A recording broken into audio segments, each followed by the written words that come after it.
नमस्कार दोस्तों, स्वागत है आपका आज के मुख्य समाचारों में। जी हाँ दोस्तों, आपको यहाँ पर देखने को मिलेंगी सुबह से लेकर शाम तक की तमाम बड़ी खबरें, मुख्य समाचार, ब्रेकिंग न्यूज़ अपडेट्स के रूप में। तो दोस्तों, आप सभी लोगों से रिक्वेस्ट है इस वीडियो को ज़्यादा से ज़्यादा लाइक और शेयर करें। तो चलिए दोस्तों, जान लेते हैं आज की पहली बड़ी खबर। गुलाम नबी आज़ाद के बाद G23 के एक और मेंबर का इस्तीफा। तेलंगाना के पूर्व सांसद ने छोड़ी कांग्रेस, पार्टी की बर्बादी का जिम्मेदार राहुल को बताया। जी हाँ दोस्तों, सीनियर नेता गुलाम नबी के कांग्रेस छोड़ने के बाद अब G23 ग्रुप के नेताओं का इस्तीफा भी शुरू हो गया है। तेलंगाना के कद्दावर नेता MA खान ने भी इस्तीफा दे दिया है। खान ने भी इस्तीफा देते हुए कांग्रेस की बर्बादी के लिए राहुल गांधी को जिम्मेदार ठहराया है। दोस्तों, खान कांग्रेस में बागी G23 ग्रुप के सक्रिय सदस्य थे और 2008 से लेकर 2020 तक राज्यसभा सांसद रह चुके हैं। दोस्तों, खान ने सोनिया को लिखी चिट्ठी में कहा कि कांग्रेस देश की जनता को यह समझाने में नाकामयाब रही है कि पार्टी बदलाव कर रही है और देश को आगे ले जाना चाहती है। उन्होंने आगे कहा कि जब तक आप सक्रिय थी तब तक पार्टी में सीनियर नेताओं से सुझाव लिया जाता था, लेकिन अब यह प्रक्रिया खत्म हो चुकी है। कांग्रेस पार्टी में 40 साल के इस यात्रा को मैं अब समाप्त कर रहा हूं। दोस्तों, G23 के सदस्य और पंजाब के सांसद मनीष तिवारी ने शनिवार को कांग्रेस हाईकमान के खिलाफ मोर्चा खोल दिया। तिवारी ने कहा कि हाईकमान समझौता करने के मूड में नहीं था, इसलिए गुलाम नबी पार्टी छोड़कर चले गए। तिवारी ने आगे कहा कि मैं किराएदार नहीं हूं, मैं इस घर को बनाने वाला हूं, इसलिए पार्टी छोड़कर नहीं जाऊंगा। इसके बाद दोस्तों, अगली बड़ी खबर। सरकार गिरवा दें ताकि केंद्र सरकार उनसे खुश हो जाए। नीतीश कुमार का सुशील मोदी पर तंज। जी हां दोस्तों, बिहार में जेडीयू द्वारा बीजेपी से नाता तोड़ने के बाद मुख्यमंत्री नीतीश कुमार और राज्यसभा सांसद सुशील मोदी आए दिन एक दूसरे के खिलाफ बयान दे रहे हैं। मुख्यमंत्री नीतीश कुमार ने बीजेपी नेता सुशील मोदी के उस बात का जवाब दिया जिसमें उन्होंने नीतीश कुमार पर सरकार गिराने की भविष्यवाणी की थी।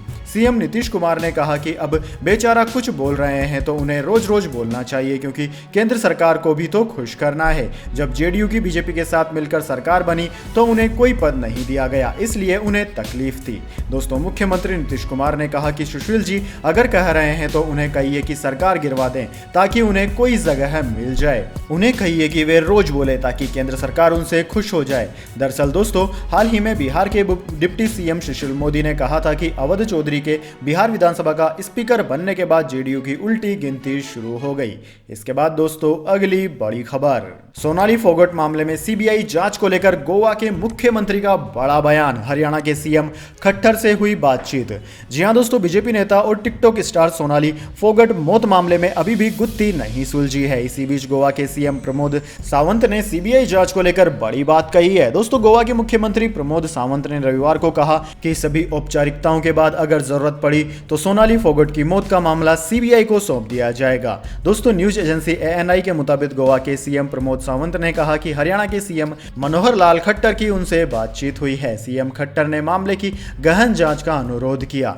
दोस्तों, गोवा के सीएम प्रमोद सावंत ने हरी झंडी देते हुए और जांच के लिए अपना समर्थन दिखाते हुए कहा कि अगर जरूरत पड़ी तो गोवा सरकार मामले को आगे की जांच के लिए सीबीआई को सौंप देगी। दोस्तों, सोनाली फोगट की हत्या पर गोवा के मुख्यमंत्री ने कहा कि उन्हें सीबीआई जांच से कोई समस्या नहीं है। अभिनेत्री सोनाली फोगट के परिवार ने हरियाणा के सीएम से मुलाकात कर सीबीआई की जांच की मांग की थी। दोस्तों, आपकी जानकारी के लिए बता दें, सोनाली फोगट को ड्रग्स दी गई थी जिसके चलते उनकी मौत हो गई। इसके बाद दोस्तों, अगली बड़ी खबर। बिल्किस बानो से बलात्कार करने वालों का सत्कार करना क्या हिंदू संस्कृति है? शिवसेना ने उठाए सवाल। जी हां दोस्तों, शिवसेना ने बिल्किस बानो मामले में 11 दोषियों की रिहाई पर प्रधानमंत्री नरेंद्र मोदी और केंद्रीय गृह मंत्री अमित शाह की चुप्पी पर रविवार को सवाल उठाया तथा सवाल किया कि क्या बलात्कारियों का सत्कार करना हिंदू संस्कृति है। यह टिप्पणी शिवसेना के मुखपत्र सामना में प्रकाशित स्तंभ रोक ठोक में की गई। दोस्तों, इसे मराठी दैनिक के कार्यकारी संपादक संजय रावत ने नहीं बल्कि कड़कनाथ मुंबईकर ने लिखा है। उल्लेखनीय है कि रावत धन शोधन के आरोप में अभी जेल में है। वहीं दोस्तों, गुजरात के गोधरा में 2002 में एक ट्रेन को आग के हवाले किए जाने के बाद हुए दंगों के दौरान बिल्किस बानो से सामूहिक दुष्कर्म किया गया था।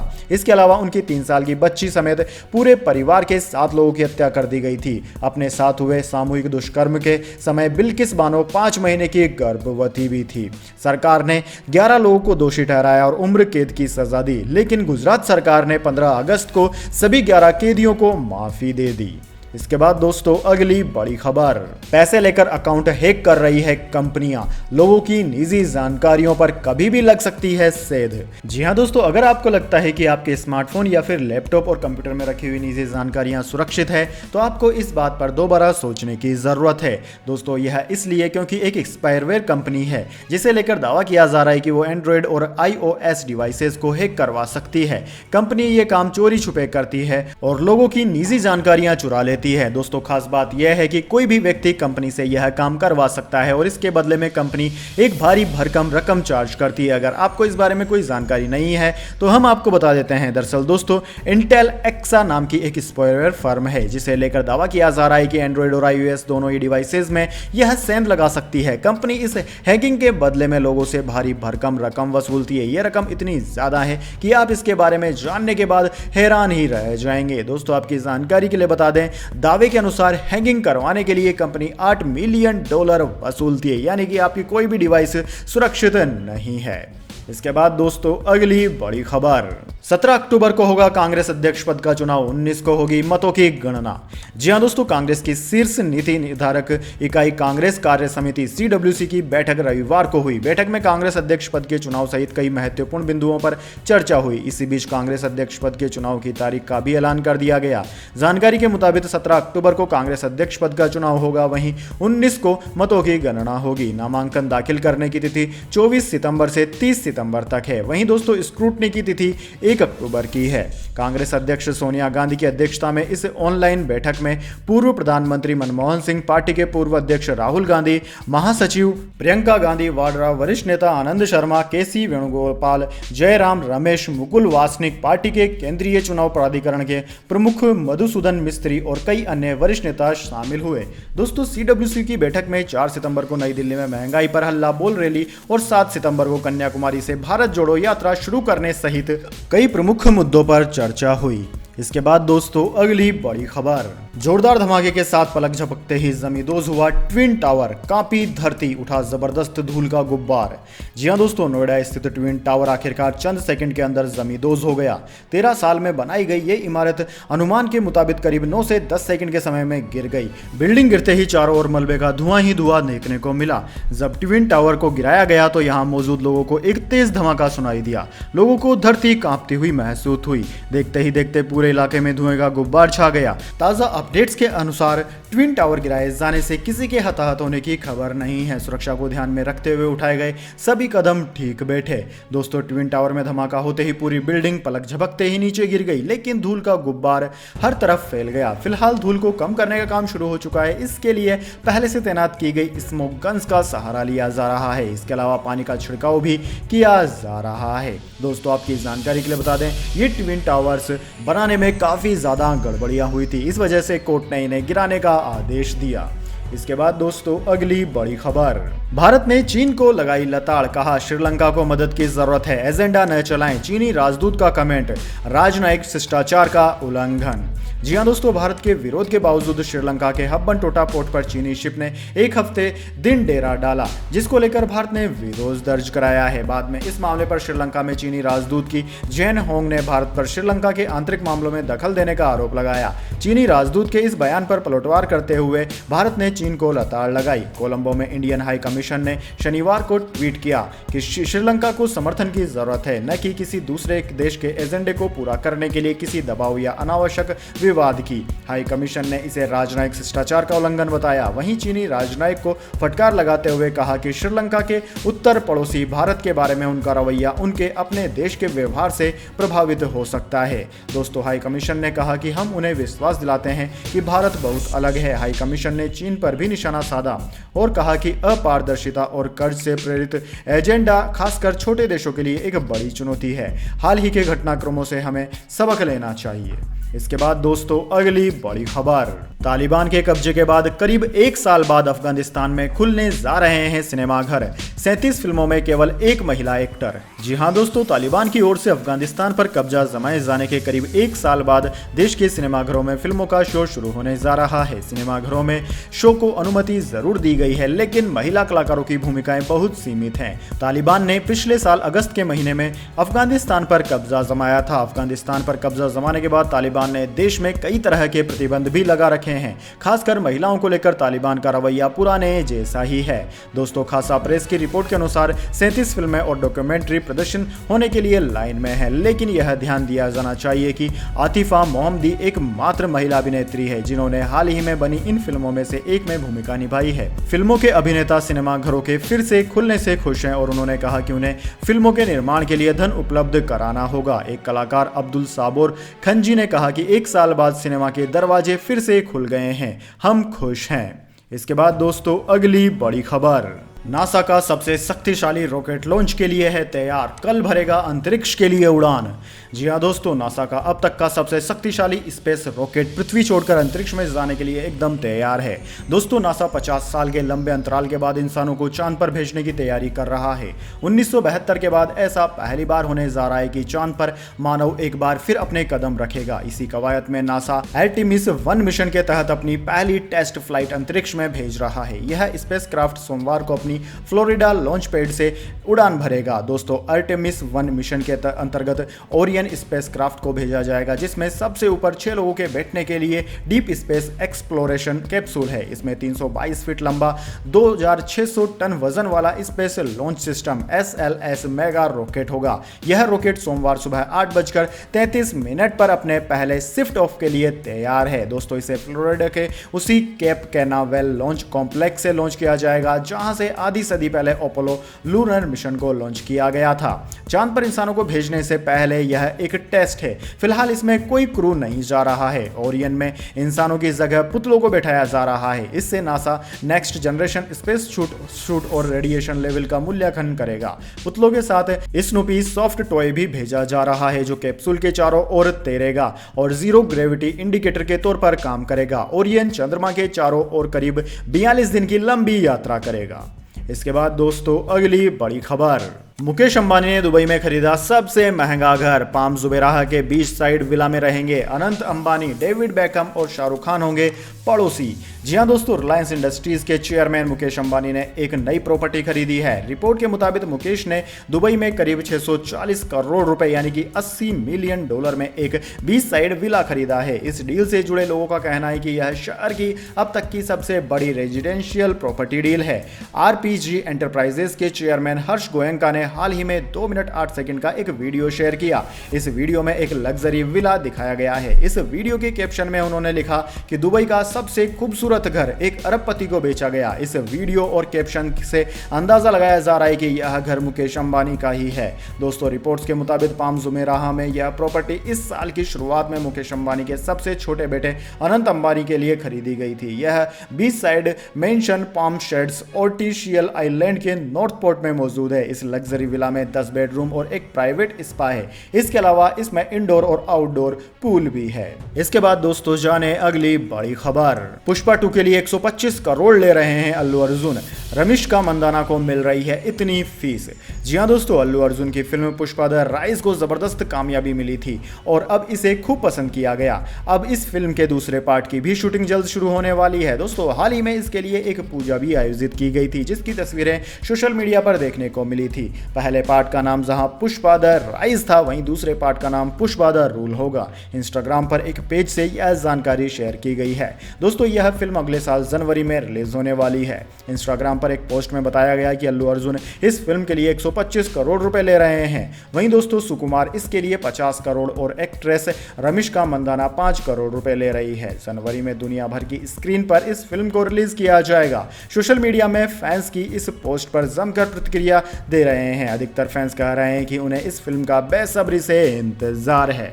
इसके बाद दोस्तों, जाने अगली बड़ी खबर, लेकिन उससे पहले मेरी आपसे एक छोटी सी रिक्वेस्ट है। अगर आपको अभी तक हमारी न्यूज़ पसंद आई है तो इसे छोटा सा लाइक जरूर दे दीजिए, और अगर दोस्तों आपको यह वीडियो पसंद नहीं आई तो बेशक आप डिसलाइक भी कर सकते हैं, लेकिन दोस्तों लाइक और डिसलाइक जरूर कीजिए, क्योंकि दोस्तों यही हमारी मेहनत का फल होता है और इसी से हमें पता चलता है कि आपको हमारी वीडियोज़ पसंद आ रही है या नहीं। साथ ही दोस्तों, अगर आप पहली बार हमारे यूट्यूब चैनल पर विजिट कर रहे हैं तो हमारे यूट्यूब चैनल को सब्सक्राइब जरूर से कर लें। तो चलिए दोस्तों, जान लेते हैं अगली बड़ी खबर।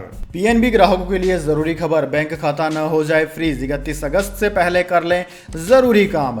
जी हाँ दोस्तों, पंजाब नेशनल बैंक पिछले कई महीनों से अपने ग्राहकों को केवाईसी कंप्लीट करने की बात कह रहा है। अब हाल ही में बैंक ने अपने लाखों कस्टमर्स को केवाईसी पूरा करने के लिए अलर्ट जारी किया है। बैंक ने कहा है कि ऐसा न होने पर अकाउंट्स फ्रीज कर दिए जाएंगे। बैंक ने इस बारे में कुछ ही दिन पहले ट्वीट के जरिए भी जानकारी दी थी।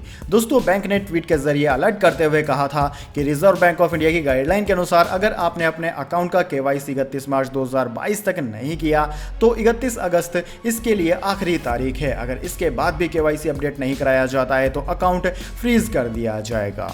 इसके बाद दोस्तों, अगली बड़ी खबर, अमेरिकी एजेंसियां कर सकती है ट्विटर की जांच। पूर्व सिक्योरिटी चीफ ने सौंपी रिपोर्ट, कहा प्लेटफॉर्म राष्ट्रीय सुरक्षा के लिए खतरा है।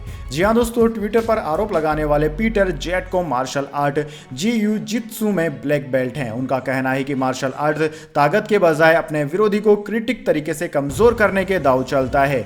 उन्होंने यह कौशल साइबर सिक्योरिटी में दिखाया है। मज के नाम से मशहूर जेटको को ट्विटर ने नवंबर 2020 में सिक्योरिटी प्रमुख बनाया था। 14 महीने बाद उन्हें निकाल दिया गया। उसके 6 महीने बाद जेटको ने ट्विटर के खिलाफ शिकायत दर्ज कर कंपनी को संकट में डाल दिया है। उन्होंने अमेरिकी फेडरल नियामक एजेंसी और न्याय विभाग को 84 पेज के शिकायत वाली रिपोर्ट दी, जिसमें उन्होंने कमजोर और बेईमान नेतृत्व के कारण ट्विटर के दिशाहीन होने का आरोप लगाया। शिकायत में उन्होंने ट्विटर की सिक्योरिटी में खामियां बताई है, उस पर विदेशी प्रभाव है और वह राष्ट्रीय सुरक्षा के लिए खतरा है। जेटको ने टाइम मैगजीन को एक इंटरव्यू में बताया कि सभी विकल्प खत्म होने के बाद मैंने शिकायत करने का फैसला किया है।